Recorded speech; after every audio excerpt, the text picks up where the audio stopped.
Jack Walker often recalled the smell of dust and sand.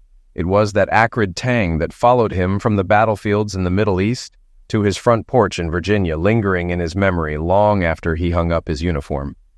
He had spent 25 years in the United States Marine Corps, a tenure that defined not just his career, but his entire identity. And yet, for all the firefights he survived overseas, the greatest conflict of his life would unfold right at home. He lived on the outskirts of Richmond, Virginia, in a comfortable 2-story house with a wraparound porch. The place was neither ostentatious nor humble. It was simply home. Jack had married young. Linda was his high school sweetheart, a former beauty pageant star with sun-streaked blonde hair and a confident smile that first caught his eye back when they were both just kids. She was the one constant in his life, or so he had believed. When deployments took him away for months at a time, Linda waited for him, managing the household, finishing her college degree, and eventually raising their son, Michael. At 52, Jack's face was creased by the sun and wind of the deserts he'd served in. His hair, once dark, was now a blend of iron gray and white at the temples. Broad-shouldered and physically strong, he still carried himself like a Marine, always scanning the environment, always aware of his surroundings. More than once, friends teased him about how he never truly left the Corps. He'd smile and say, "Once a Marine, always a Marine." People found that endearing. Linda sometimes found it exhausting. On a crisp October morning, he stood in his driveway, sipping coffee, gazing at the neighborhood trees turning golden and crimson. Leaves drifted onto the sidewalk, piling in small mounds that rustled in the breeze. He took a long breath, appreciating the calm.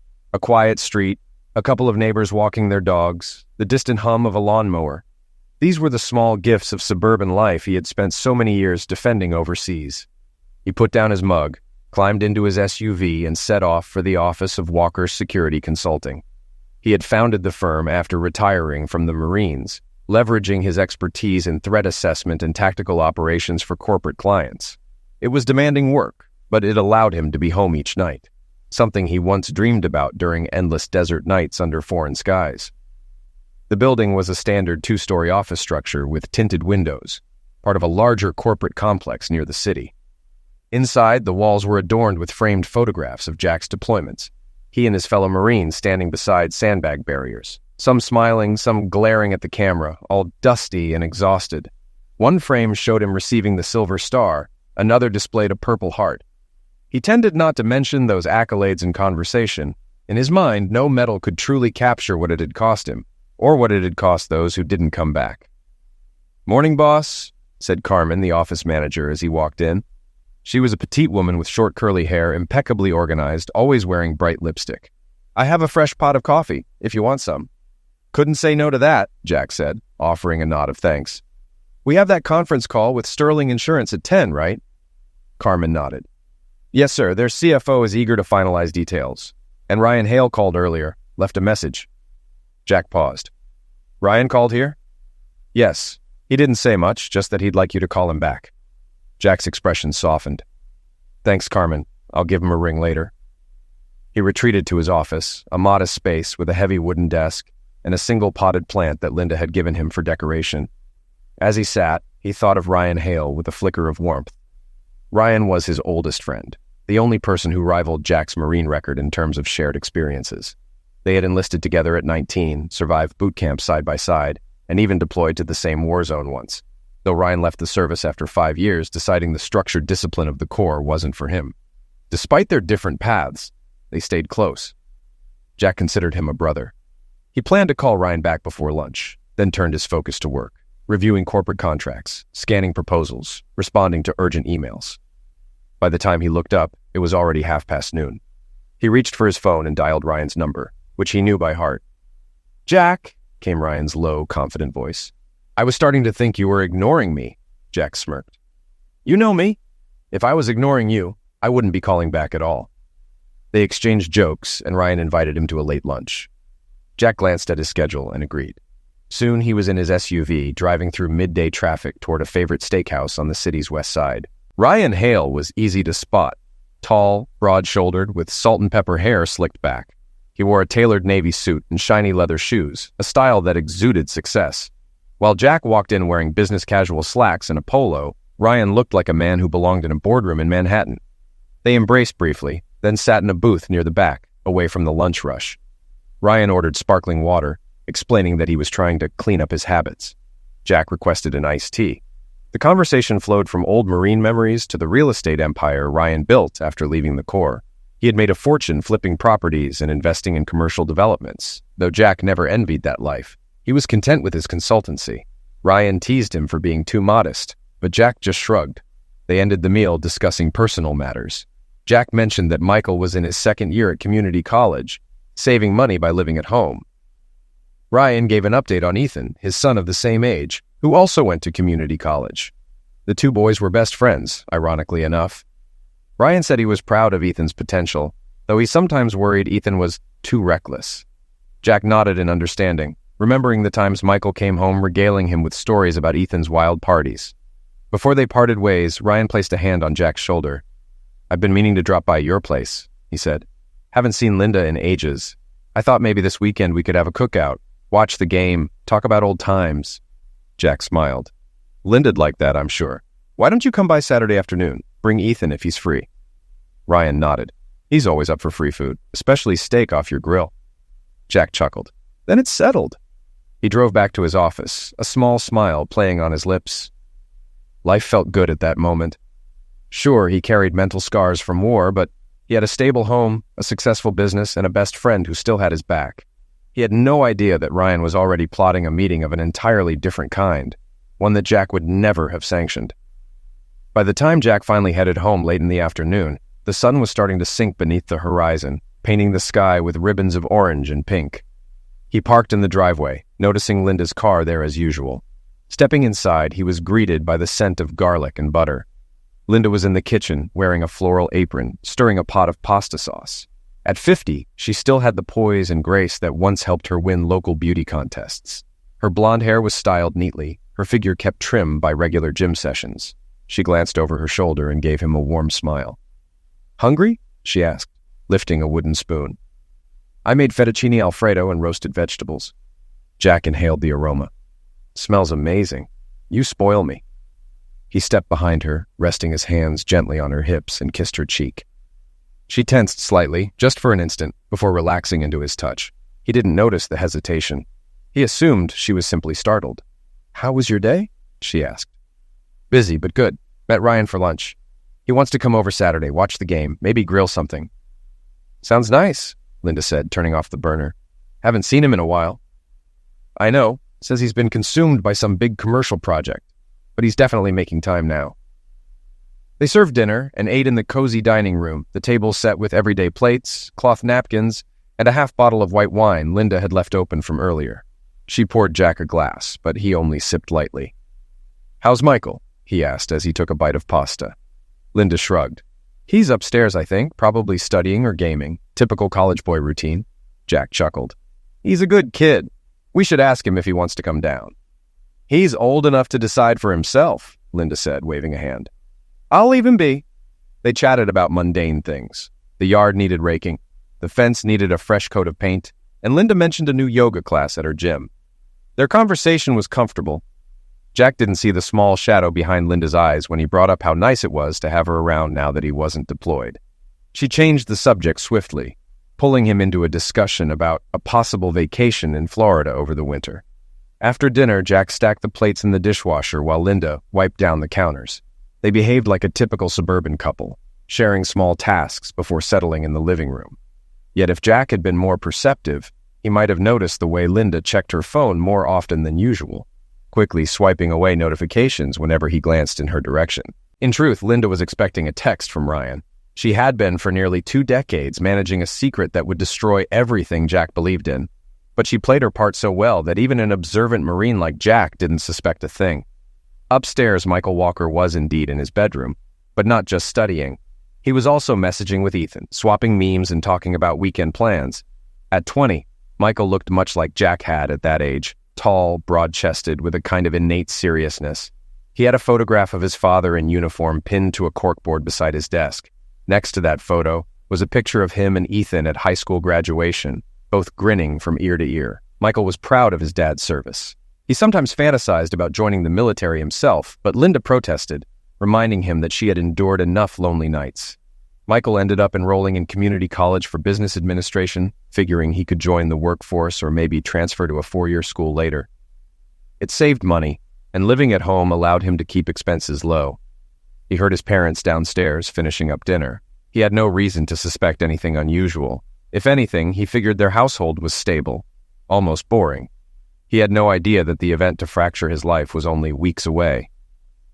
Saturday came swiftly, and so did Ryan, wearing casual jeans and a designer polo shirt. He stepped out of his shiny black SUV with a grin. Jack was in the driveway, flipping burgers on a portable grill. The crisp autumn air smelled of charred meat, fresh grass, and the faint scent of Linda's perfume. "Where's that boy of yours?" Jack asked as they shook hands. "Ethan had a project for one of his classes," Ryan replied, shrugging. "He said he might swing by later." They moved into the backyard where Linda had set up a small table with condiments, buns, and a cooler of drinks. She appeared at the patio door wearing sunglasses and an easy smile. Ryan gave her a friendly wave.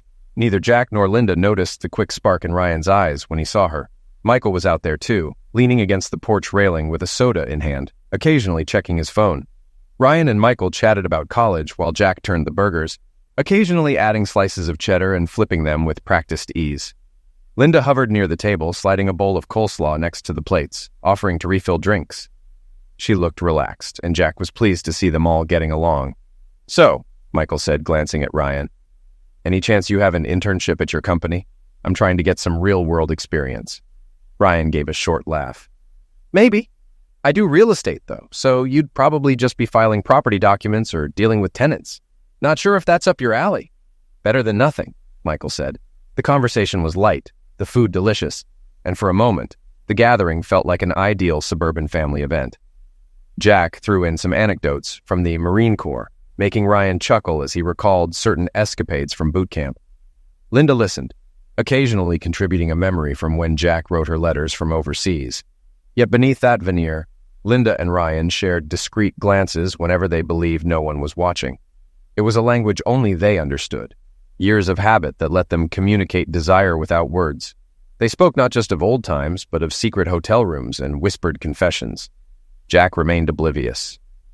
Eventually, the game started on TV inside. Ryan and Jack went in to watch, while Linda busied herself in the kitchen. Michael headed upstairs to FaceTime a friend.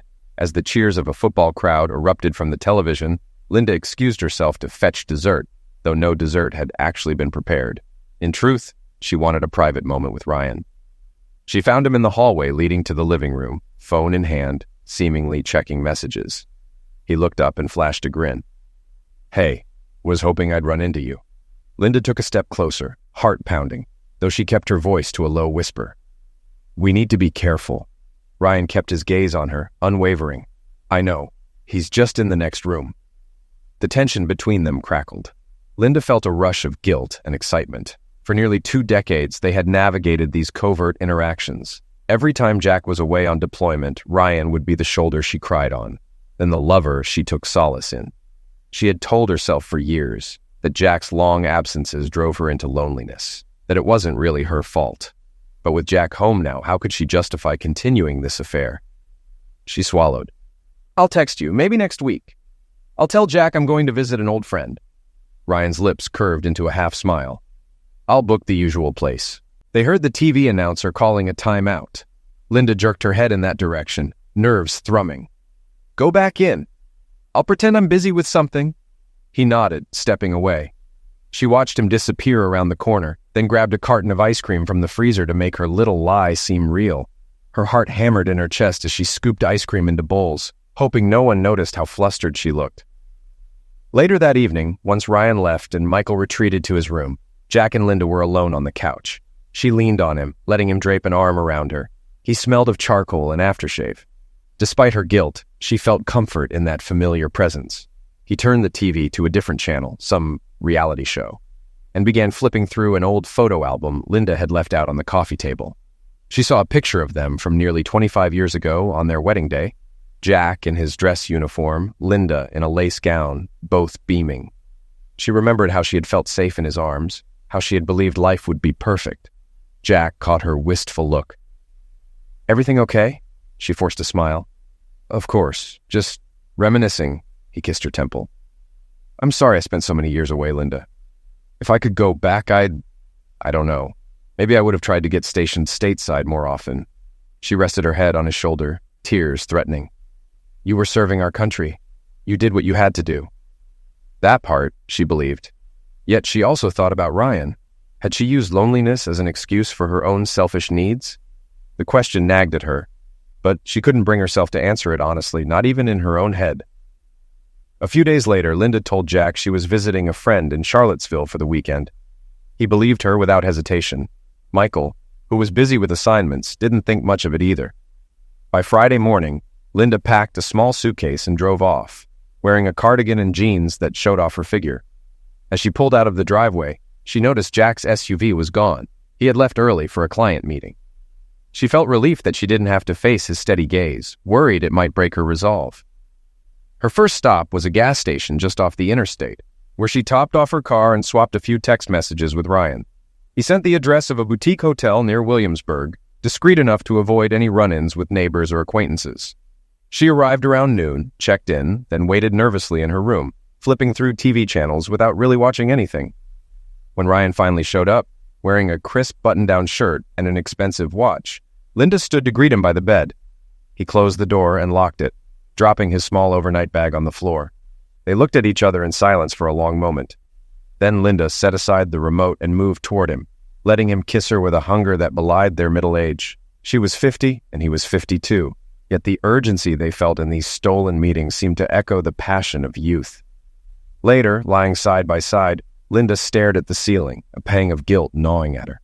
"We can't keep doing this," she whispered. Ryan turned onto his side, propping his head on one hand. "We've said that 100 times, yet we're still here." "Jack's not deploying anymore," Linda said. "He's home every night. I can't just keep lying." Ryan reached out, tracing a finger along her shoulder. "If he were half the man everyone thinks he is, he'd make you happy enough that you wouldn't need me." She frowned.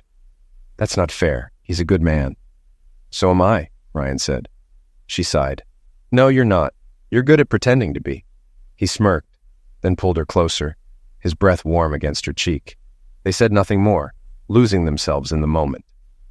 Linda tried to forget the guilt and the fear, focusing on the thrill of Ryan's attention. She never imagined that these stolen afternoons would soon spiral beyond her control, especially when an even more dangerous temptation slipped into her life. Linda's gym membership was something she took seriously. She attended classes 3 or 4 times a week, working with personal trainers, determined to maintain her youthful figure. Around this time, she also started noticing younger men at the gym, paying attention to her. It was flattering, if a bit embarrassing. She dressed tastefully, leggings and a sports top. Still, she couldn't deny the rush she felt under their appreciative stares. She struck up casual conversations with several trainers, including a muscular young man named Justin, who was polite but clearly flirting. She never let it go far. She was already betraying her husband with Ryan.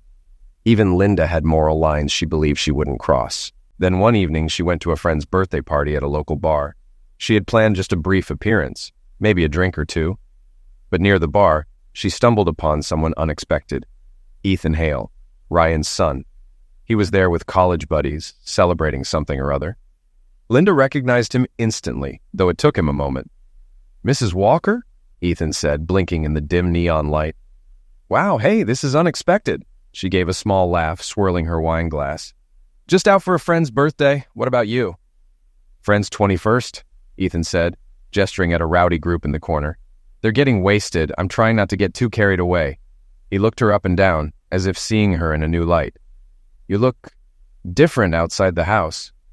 Linda felt a flutter in her stomach. Not quite attraction, more a sense of being studied. "Yeah, well, good to see you, Ethan. How's school?" "Same old," he said. "And call me Ethan. The Mrs. Walker thing is too formal." She took a sip of wine. "Sure, Ethan." He smiled, then glanced at his watch. "I'd better get back, or they'll think I ditched them. Maybe we can catch up later?" "Sure," she said, caught off guard. "Take care." Watching him go, Linda told herself that was just a normal interaction. Yet she couldn't shake the odd feeling that Ethan had looked at her the way older men used to look at her back in her pageant days. She brushed it off as an overreaction, but in the weeks that followed, she crossed paths with Ethan more often.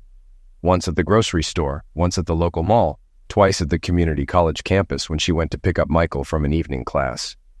Each time he greeted her with an eager friendliness that made her uncomfortable. Or was it excitement she was feeling? She couldn't be sure. She was lonely, bored, full of conflicting desires. Eventually, one night, Ethan showed up at her door unexpectedly.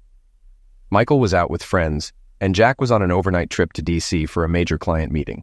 Linda had just settled in to watch a movie with a glass of wine. The doorbell rang, and there Ethan stood, looking nervous and shy in jeans and a hoodie. "Is Michael here?" he asked, hands in his pockets. "No," she said, stepping aside. "He won't be back for a while. Did you want to come in?"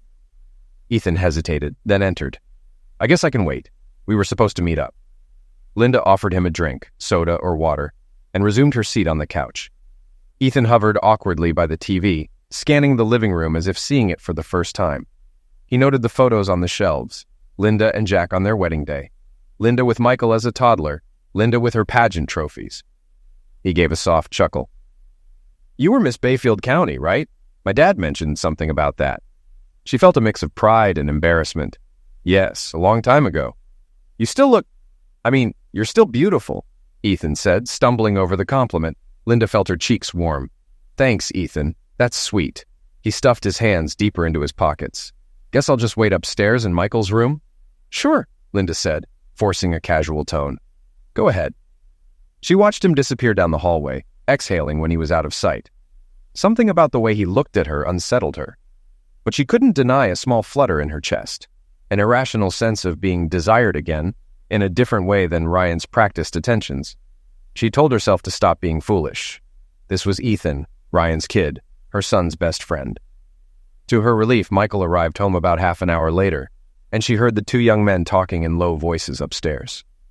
She tried not to dwell on the strange tension she'd felt, but it lingered in the back of her mind. Weeks passed, and Linda's clandestine life grew more tangled. She found time to see Ryan, though less often.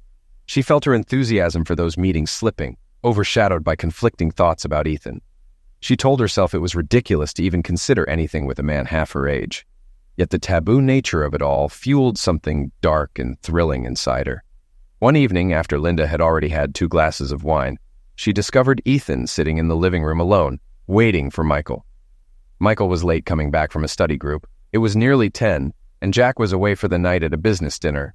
Linda joined Ethan on the couch and began asking about his classes, his plans, his girlfriends.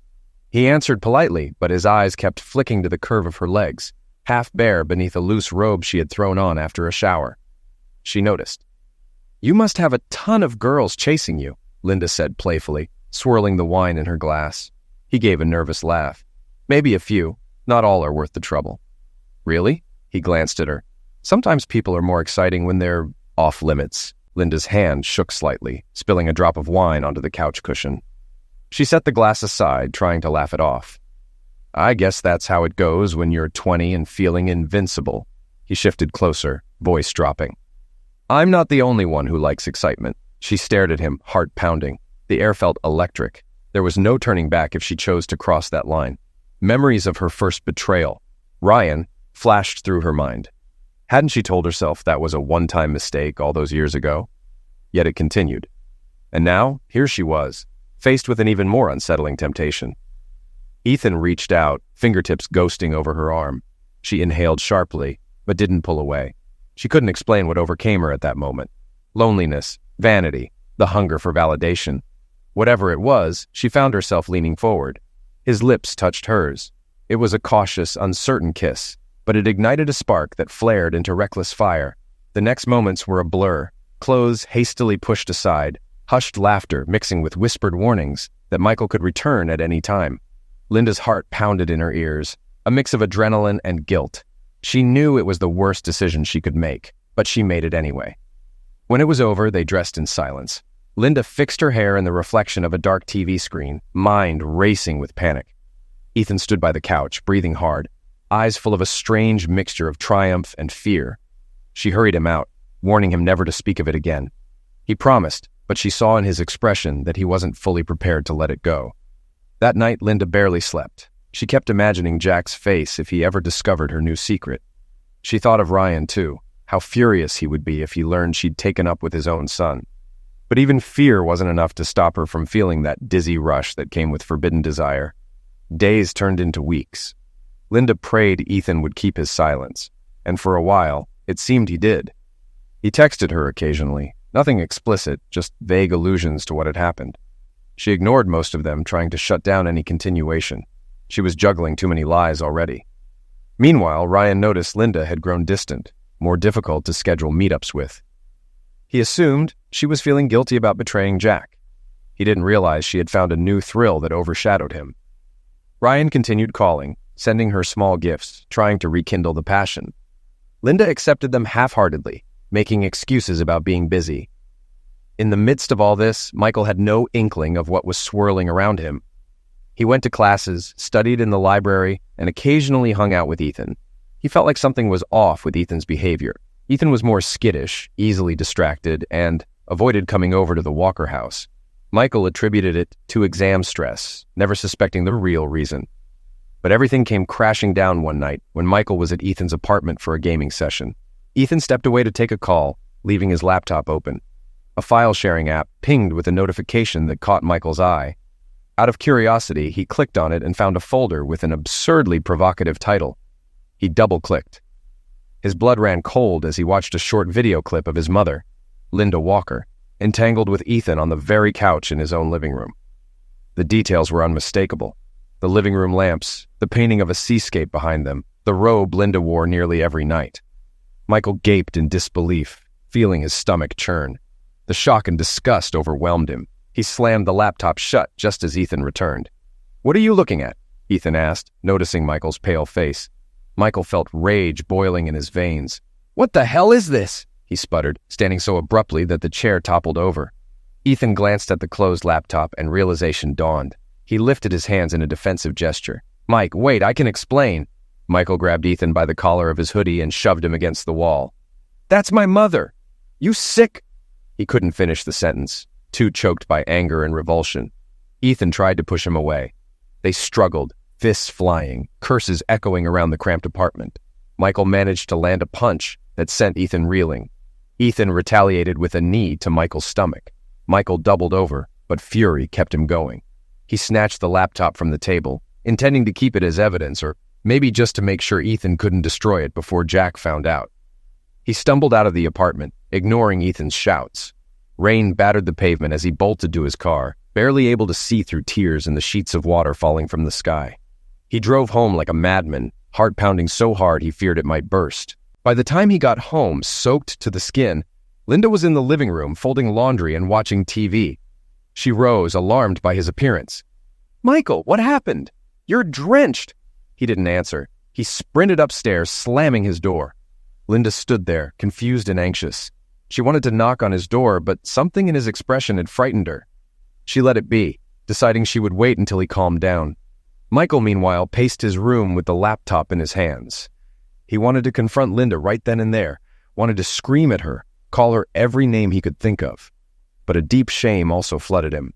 How could he even speak about that video? He felt physically ill. He wanted his father, Jack, the dependable rock in his life, to be there right now. But Jack was still out, scheduled to return home later in the evening. A torrent of conflicting emotions raged inside Michael. Anger, betrayal, humiliation. He considered going downstairs to brandish the laptop at Linda, demanding answers. Yet part of him balked. He sat on the edge of his bed, tears of fury burning his eyes. Linda hovered downstairs for an hour, trying to focus on anything else. TV, the laundry, her phone. Eventually, she gave up, turning off the lights and retreating to the master bedroom. She assumed Michael was having some personal crisis he'd sort out. She had no idea that her darkest secret was now known to the one person she feared telling most, her own son. Jack returned around 11, exhausted from driving in the rain. Linda told him Michael was upset about something. Jack trudged upstairs, knocked softly on Michael's door, and received only a curt, "Go away." Concerned, Jack decided not to push. "We'll talk in the morning," he said through the door. "Whatever's wrong, we can figure it out." There was no reply.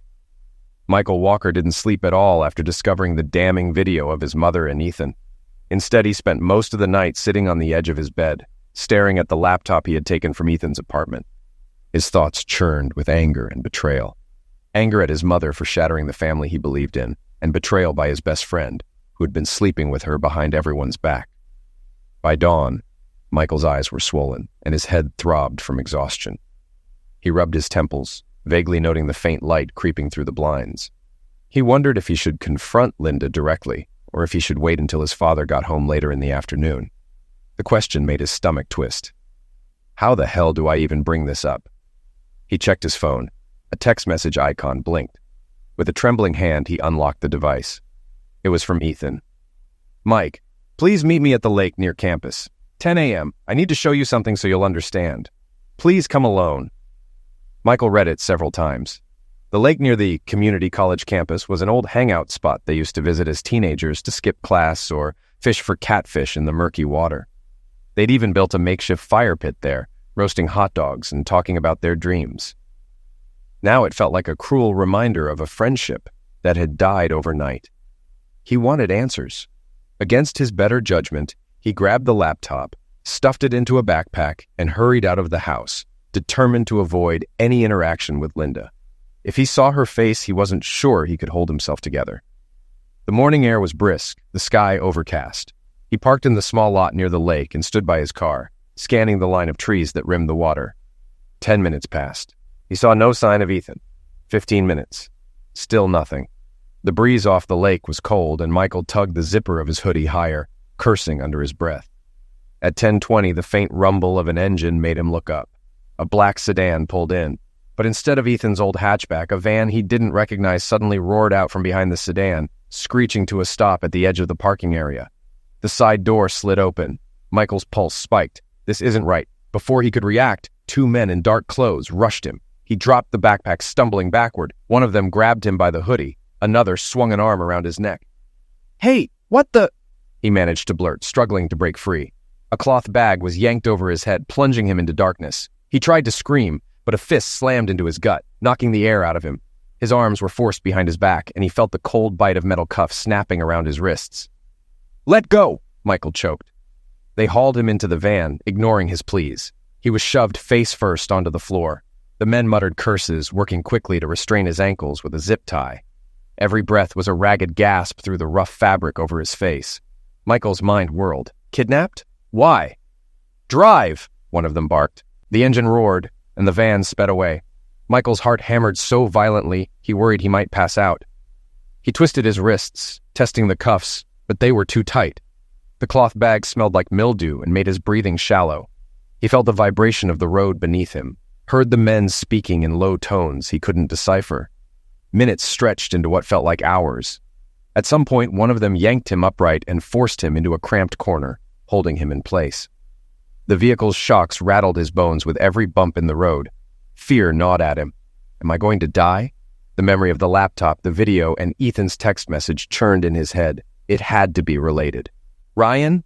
Ethan? Eventually, the van slowed, then jolted to a stop. Michael heard doors sliding open, footsteps on gravel. Strong arms dragged him out, ignoring his feeble attempts to resist. One of the men hissed, "Stop struggling, kid." Michael kicked blindly, connecting with someone's shin. He received a fierce shove in response, nearly toppling over. They marched him across uneven ground. He felt twigs snapping underfoot, smelled the pungent scent of wet leaves and pine. A door creaked open, and he was shoved inside a space that echoed with emptiness. They ripped off the cloth bag, and he blinked, vision adjusting to the glare of a single overhead bulb. A cold breeze whipped through the cracks of a rustic wood cabin. The walls were bare planks, the floor just worn boards. In front of him stood Ryan Hale, and behind him, Ethan Hale. Michael's stomach lurched with a fresh jolt of rage. He tried to lunge at Ethan, but realized his hands were still cuffed. One of the men behind him grabbed his shoulder and forced him to his knees. Ethan's eyes flickered with guilt, but Ryan's expression was stone cold. A pistol tucked into his waistband. "Don't do anything stupid," Ryan said, stepping closer. Michael glared, chest heaving. This is kidnapping! Are you insane?" "We had to get you somewhere private," Ryan replied, voice deadly calm. "We know you stole the video from Ethan's laptop." Michael spat on the floor. "You're out of your mind." Ryan's nostrils flared. "Where is it? Where's the laptop?" "Go to hell." Ethan shifted from foot to foot, looking like he wanted to bolt. "Dad, maybe we should just talk to him. Shut up," Ryan snapped. "Your little stunt is what brought us here in the first place." Michael shook with fury. "My father is going to find me, And when he does, you'll regret ever laying a hand." He never finished the threat. Ryan slammed the butt of his pistol into Michael's side, crushing his ribs. The pain exploded through him, and he doubled over, coughing. Ethan recoiled, eyes wide. "Dad, stop!" Ryan ignored his son, leaning in so close Michael could see the fury etched on his face. "Where did you put the laptop? Or any copy of that video? You're going to delete it right now in front of us." Michael coughed, trying to drag air into his lungs. "I'd rather die." Ryan's face twisted. For a moment, Michael thought he might actually pull the trigger.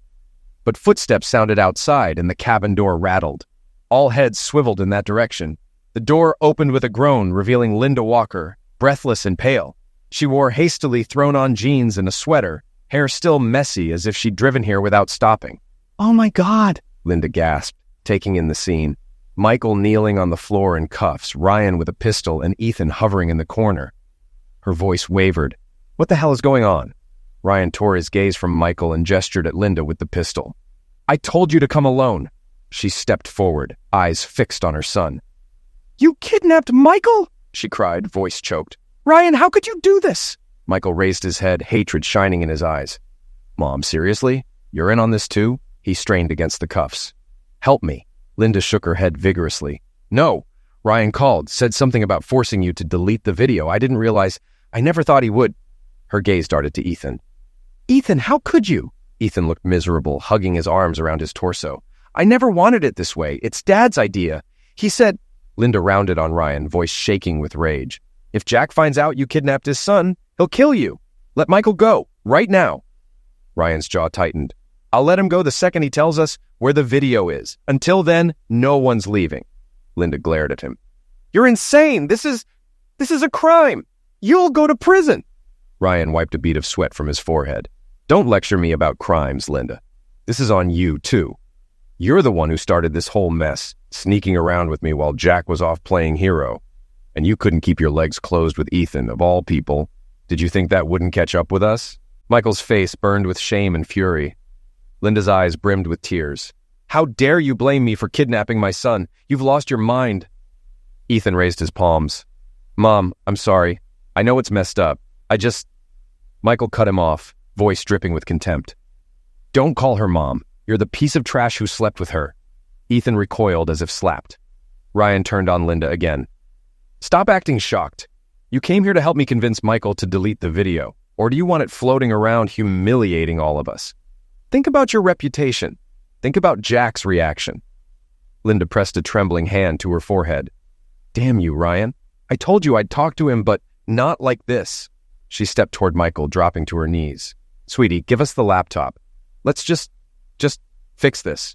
We'll handle the fallout, and your father never has to see that video. Please." Michael snapped his gaze away, refusing to look at her. "You're unbelievable. You're worried about your reputation, your comfort. You destroyed our family. Now you want me to cover for you?" Tears slipped down Linda's cheeks. "I know I messed up, but—" Ryan interrupted, voice booming. "Tell him, Linda. Tell him what you told me. He's not just covering for you. He's covering for himself. Because if Jack sees that video, the entire truth comes out, including who Michael's real father might be." Michael's head whipped around. "What the hell are you talking about?" Ethan looked just as confused. Linda's face went pale. "Ryan, don't do this." "Oh, I'm doing it," Ryan said, eyes gleaming with bitter triumph. "Tell your son how you spent all those nights when Jack was deployed. You sure it's me he needs to blame? Or was there someone else too?" Michael felt as though the floor had dropped beneath him. "Mom, what is he saying?" Linda shook her head, tearful. "Michael, it was just one night. I was lonely. I was overwhelmed when your father first got sent to Afghanistan. I ended up at a bar one night and—" Her voice broke. I had a fling with a stranger. It only happened once." Ryan scoffed. "And guess what? That fling was around the time you got pregnant. You never told Jack or me. Hell, I didn't even know about the one-night stand until you confessed after Michael was born." Michael stared, mind reeling. "You mean there's a chance Dad's not even my biological father?" Linda's voice shook. "I was never sure. I prayed it was Jack's. I told myself it had to be, but that doubt was always there." Michael felt like the walls were closing in. He struggled to breathe, dread and fury mingling in his chest. "You lied to both of us all these years?" Linda's tears fell freely now. "I didn't want to lose Jack. And then my affair with Ryan started. It's all my fault. I know. I'm sorry. I don't expect you to forgive me. I never wanted you to get hurt." Ryan let out a derisive laugh. "Too late for that." Linda spun toward him. "Shut up. Look what you've done. You kidnapped my son." Michael slumped back, too stunned to speak. He heard the faint pounding of his own heartbeat, the rustle of leaves outside, the drip of a leaky corner in the cabin roof. His entire life was unraveling. He wasn't sure which betrayal hurt more, learning his mother had slept with Ryan and Ethan, or finding out his paternity was a question mark. Or maybe the biggest betrayal was that these people he trusted were now pointing a gun at him, forcing him to delete the video that proved their depravity. Ethan cleared his throat. "Dad, can we please just untie him? He's not going anywhere. He's in pain." Ryan's eyes flicked to Michael's bound wrists. "Not until he cooperates." Linda inched closer to Ryan, voice hushed. "If Jack finds out, he'll kill you. You know that, right?" At that, Ryan's posture stiffened. "That's why we need to end this now. No video, no scandal. Michael can't threaten us if he doesn't have proof." Unbeknownst to Linda, Jack had become suspicious after their tense barbecue night. Her increasingly secretive phone calls and odd absences weighed on his mind. Determined to find out what was going on, he quietly installed a small GPS tracker in her car a few days earlier. That morning, while at home, Jack checked the tracker's feed on his laptop and saw Linda's vehicle parked in a remote, wooded area far from any main roads. Fear gripped him. He grabbed his Magnum, jumped into his SUV, and sped toward the location. The anxiety that something terrible was happening pounded in his chest with every mile, until he finally arrived at the weather-beaten cabin. Suddenly, a new noise tore through the tension. The splintering crash of the door being kicked in. Wood shards flew. Everyone spun around, and Michael's heart soared at the sight of Jack Walker standing there, a Magnum gripped in both hands. His expression was a storm of rage and dread. "Get away from my son!" Jack shouted. Ethan leaped back, nearly knocking over a chair. Linda gasped. Ryan scrambled for his pistol, but Jack squeezed the trigger before Ryan could aim. A deafening blast rocked the cabin, and a chunk of the ceiling exploded in a shower of splinters. Ryan jerked sideways, dropping the weapon in alarm. Michael felt a rush of relief so powerful it made him dizzy. "Dad," he breathed. Jack advanced with measured steps, the Magnum held level. "Michael, you hurt?" "Just my ribs," Michael managed, wincing. "They cuffed me." Linda let out a cry. "Jack, please, don't do anything crazy." Jack's eyes darted to Linda, then to Ryan, settling on Ethan. Disgust twisted his features. "You! Step away from my son!" Ethan lifted his hands. "I'm sorry, Mr. Walker. I never wanted—" "Shut up," Jack barked. He flicked the gun muzzle toward Ryan's pistol lying on the floor. "Kick it over here, nice and slow." Ryan, rattled but still defiant, nudged the weapon with his foot. It skidded across the floor, stopping near Jack's boots. "Michael," Jack said, voice raw, "I'm going to get you out of here. Where's the key to those cuffs?" Ryan glared. "I have it." "Then toss it." "I'm not—" Jack's nostrils flared. With shocking speed, he closed the distance, swinging the Magnum's barrel in a brutal arc across Ryan's cheek. Ryan staggered backward, blood spraying from a split in his skin. Linda screamed, rushing forward. "Jack, stop!" Ethan froze, his face ashen. "Dad!" he cried, but made no move to intervene. Ryan collapsed, clutching his face. Jack towered over him, fury burning in his eyes. "Where's the key?" Ryan rummaged in his pocket, pulled out a small ring with a single key, and tossed it on the ground. Jack kept the Magnum trained on him, stooping to retrieve it. He moved to Michael and unlocked the cuffs with one hand, the other keeping the gun steady. Michael rubbed his wrists, choking on a sob of relief. "Dad, they were going to make me delete the video. They threatened me. He pointed at Ryan. He said I might not be your son." Jack swallowed hard, eyes flicking to Linda. "Linda, what is he talking about?" She pressed a trembling hand to her lips, tears streaming. "Jack, I'm sorry. I was going to tell you eventually. He shook his head, jaw clenched. "We'll deal with that later." Ryan, bleeding from the cheek, struggled upright. "Jack, calm down. We can handle this like adults." "Adults don't kidnap kids," Jack said. "Don't you dare tell me to calm down." Ethan stepped forward, shaking. "Mr. Walker, I never wanted any of this. My dad forced me." Michael shot him a withering glare. "You're lying. You're just as guilty as he is." Linda hovered near the door, torn between wanting to leave and feeling she should stay to prevent more bloodshed. She threw Ryan a look of utter loathing. "You've ruined everything." Ryan's voice rose, desperate. "You're the one who started an affair with me, Linda. then hopped into bed with my son. Don't act innocent." Linda's face crumpled. "I made mistakes. That doesn't excuse kidnapping Michael." Jack's knuckles whitened around the gun. He advanced on Ryan, ignoring Linda's protests, and jabbed the barrel into Ryan's sternum. "You want to see how calm I am? You took my son hostage. You threatened him. Now you dare mention my wife?" Ryan grit his teeth, blood still dripping from his split cheek. "If that video goes public, it destroys both of our families.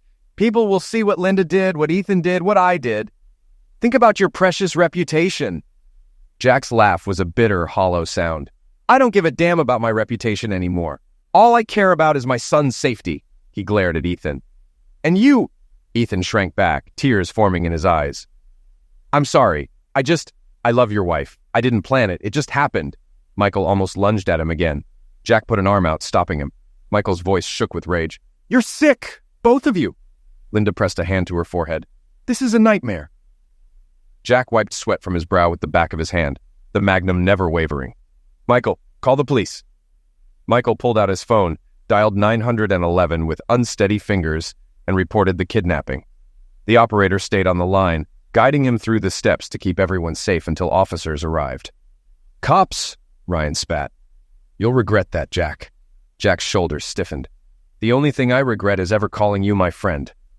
Behind them, Linda sank to her knees, sobbing, face in her hands. Ethan stood mute and trembling. The tension in the cabin was thick as tar, each second a fragile standoff. Michael ended the 911 call, his heart galloping. It's almost over, he thought, but the knowledge did nothing to calm his nerves. Outside, sirens eventually pierced the silence. Red and blue lights flickered through the grimy windows. With weapons drawn, the police swarmed the cabin, yelling commands. Jack lowered the magnum carefully, showing his hands. The officers quickly disarmed him, cuffed Ryan and Ethan, and separated everyone to piece together what happened. Michael, breath hitching, explained the kidnapping, the black van, the forced captivity. He turned over his phone to show the texts from Ethan. Linda, sobbing, corroborated Michael's story. She arrived to find Ryan holding her son hostage, armed with a pistol.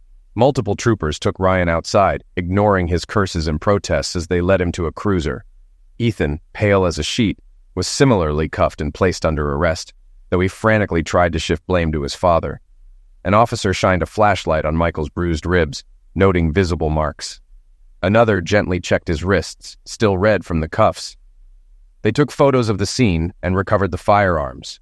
Through it all, Jack stood aside, arms crossed, shaking with rage and relief.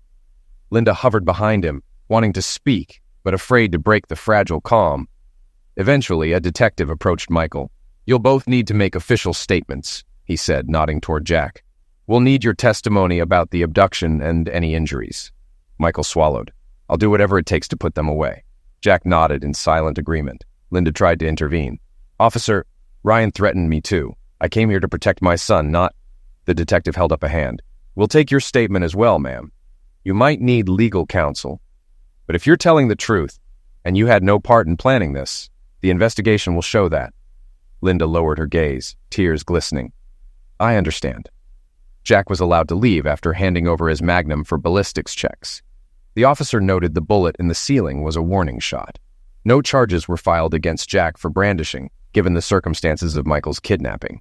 Linda, shaken and weeping, was questioned extensively but ultimately released when Jack and Michael both confirmed she arrived to help, not harm. Days stretched into weeks as the legal system ground forward. Ryan was charged with kidnapping, assault, and use of a firearm in the commission of a felony. Ethan was charged as an accomplice. Bail was set high. Ryan made a show of trying to secure a bond, but given the evidence and the seriousness of the crime, he remained in jail. Ethan, in tears at his arraignment, was granted a slightly lower bail amount, but no one posted it. Word spread that Ryan's assets were frozen or tied up in real estate that wasn't quickly liquidated. Michael found himself at the center of a storm of gossip. He gave a thorough statement to the county prosecutor, describing the entire ordeal. Linda, too, explained her role in detail, admitting to the affair, the text messages, and her ignorance of the kidnapping plan. Public opinion swiftly turned against Ryan and Ethan. The story was just too scandalous. A father and son involved with the same married woman, culminating in a botched abduction. Jack's fury at Linda simmered. In the quiet nights that followed, he refused to sleep in the same bed with her. sometimes not even in the same house if he could avoid it. He took to sleeping at a local motel or in the guest room, ignoring Linda's pleas for a conversation.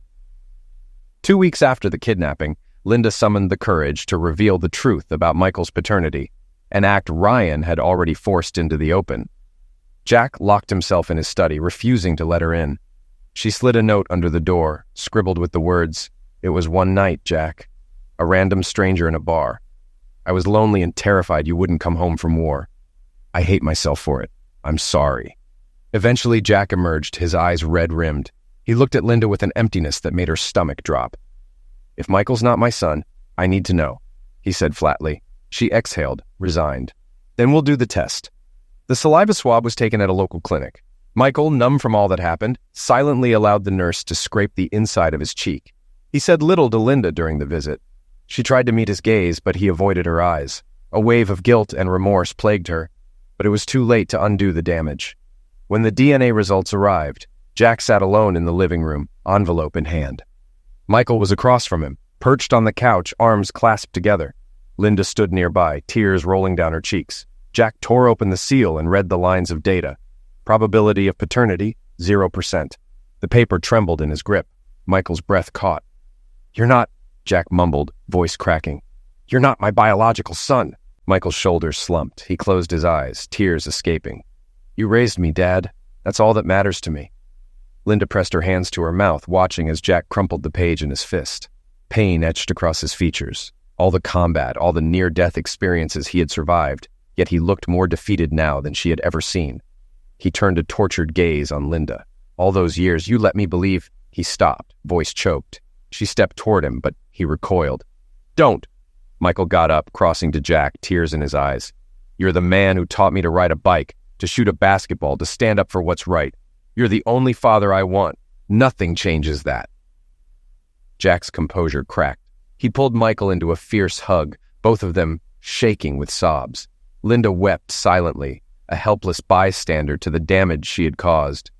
Within days, Jack filed for divorce, serving Linda with papers that made it clear he wanted no possibility of reconciliation. She pleaded for counseling, for a chance to explain, but he refused. The kidnapping had been the final straw, and the paternity revelation only drove the wedge deeper. Meanwhile, Ryan and Ethan sat in jail, awaiting trial. Their defense lawyers tried to argue that Michael had orchestrated the confrontation, or that Ryan only meant to talk to him, but the evidence was overwhelming.